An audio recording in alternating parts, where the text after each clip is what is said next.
Hi, my name is Tim Kubinak, Mr. K to most people. If you can say Kubinak 3 times fast, then you can say it. Otherwise, Mr. K is fine. Welcome to my class. I'm sitting here in my classroom in mid-August. It's kind of quiet, and looking forward to a great school year. And I wanted to give you some information about me. Apologize for not being at the first orientation. I do miss free hot dogs and sodas. Uh, but let me tell you a little bit about what's going on this year. Some contact information for me.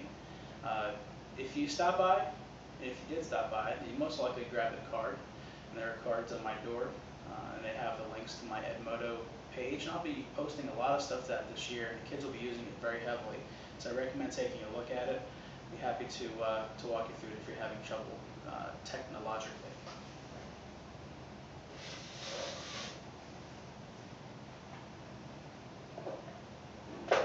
So I guess your first question is, what's going on? What's up? Why am I looking at this website? This year, we're going to be working with a little bit of technology. We're going to try to exploit some of the technological savviness of our kids and try to present them some information in that context. Hopefully, it'll keep them more engaged in the content, and it'll allow them to, be a little more creative. Hopefully, and math sometimes that's a little bit hard to do. So hopefully we can have a little fun with it. Obviously we're teaching sixth grade math, and we're going to try to use our classroom time as effectively as possible to apply skills, not just teach skills. And we're going to do that by using a series of short video lessons that will become the framework of the class, but also become the framework of their home work, so to speak.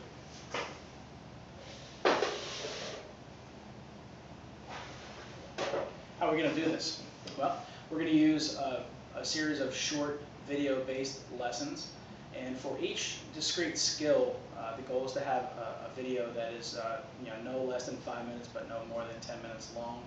And they may be a little shorter, they may be a little longer once in a while, but we're going to try to keep them short so that kids are engaged, and their work will be, and homework that is, will be to actually create their notes.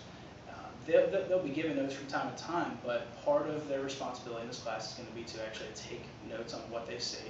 And that's a great thing that it's a video, because they can pause, fast forward, rewind, look at things over and over again if they need to, look at examples, create examples, and it turns into a fun technological exercise for them. Part of what they'll be expected to do in class is to participate in discussion about what things they don't understand, what things they do, how they can better grasp material, and that's where I come in. Instead of wasting time on the concepts that kids already know, we can focus on what kids don't know, and we can get a little deeper into content. We get a little more time as well to apply what we learn in class, through activities, through just normal daily work, through creating things, and that's one thing that I hope that by the end of the year we will have done a lot of, creating new things. One of the highest levels of learning that we learn about as educators is for kids to create something. It takes an incredible amount of knowledge, creativity obviously, and it needs to be something that everyone can access. And we hope that kids can get to that level of knowledge this year. At this point, I hope that you've paused, maybe rewound something, or taken a note. That's kind of some of the things that we want the kids to be able to do with this, and be great for parents to take that lead too. I know you're probably wondering as well, where and when is this going to take place? Well, we'll be doing a lot of things in class to apply skills, and we'll also be teaching things in class as well. But part of what kids will be doing is taking the lead and as a form of homework, writing down things, taking notes, writing down feedback, leaving questions on my Edmodo site, leaving comments, things that we can use to improve the program, things that they're not sure about that I can use as a framework for my teaching. And this can happen anywhere. This can happen in the classroom if kids can't have access to technology at home. It can happen in the library. It can happen at home. It can happen at a public library. It can happen at a family's house or a friend's house. Anywhere the internet can be accessed, these things can be accessed. When can they be accessed? Well, anytime. They're available 24/7 when they're posted. Can they be accessed at school? Absolutely. I have 2 computers here. We have computers in the library that can be used as well. Can a smartphone be used at home? Sure. Can a tablet PC be used? Yes, I'm using one right now to make this video. Can a computer or a laptop be used? Absolutely. So any technology is fair game when it comes to this. And we will speak in great detail about what we call tongue-tied, digital citizenship. Making sure that technology is used appropriately in class and outside of class and not to the detriment of others. And we'll actually be coming up with some group agreements about that in class so that we can agree on what constitutes good citizenship online and using technology.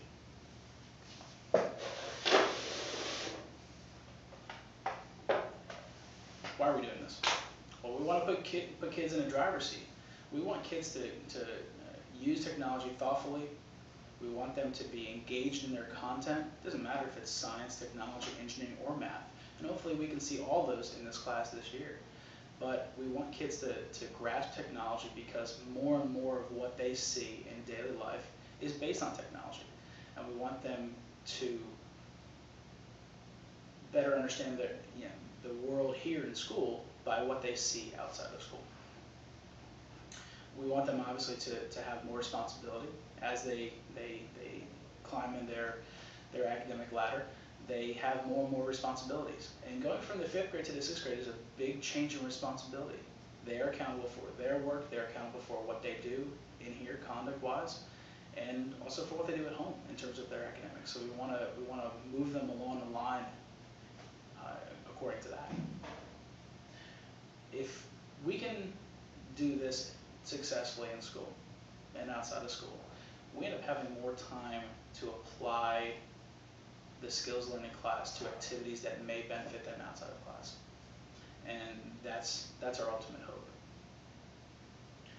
I'm going to use a buzzword here, and I apologize for that, but this is pretty much teacher speak, but we are differentiating our instruction by incorporating this into our plans. Because not only can we give content to kids and let them run with it in a personalized fashion, but we can also create time to remediate children and to work with them one-on-one or in small groups. And not only can we do that, but we can also track children who grasp content quickly and have them working on something else.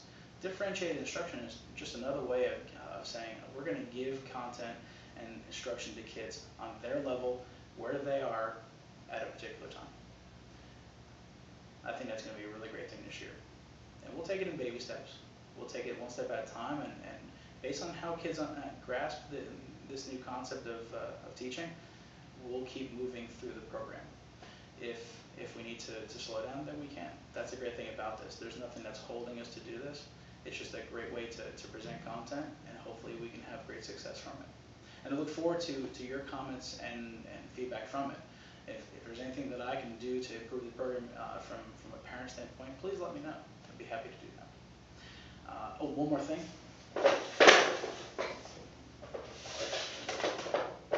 We're going paperless this year, at least for some stuff.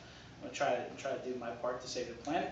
And one of the things that I always end up throwing out at the end of the year and shredding at the end of the year are those yearly student information sheets where students bring them home to you. You write down your address, your phone number, your email that's easiest to reach you at, and all those other types of data that we collect to contact you in the case of good news, bad news, ugly news, and so on and so forth. So this Google form can be accessed at the address right here. It's bit.ly/N lowercase o 6 Y 4 V. This will also show up in an email that I will send out probably within a week or so when I receive all my class lists, and you can access it there as well. It has a number of questions on it. Please fill them out to the best of your ability, and I will keep that information handy in case I need to make any kind of parent contacts. And I will say thank you in advance. I appreciate that. Thank you for helping save the planet one sheet of paper at a time. And I think so far we're saving 150 sheets of paper. So somebody do that calculation. How many trees is that? Oh, I figured you already knew that, so. All right. Well, thank you guys. I appreciate it. I look forward to speaking to you soon, and welcome to 6th grade.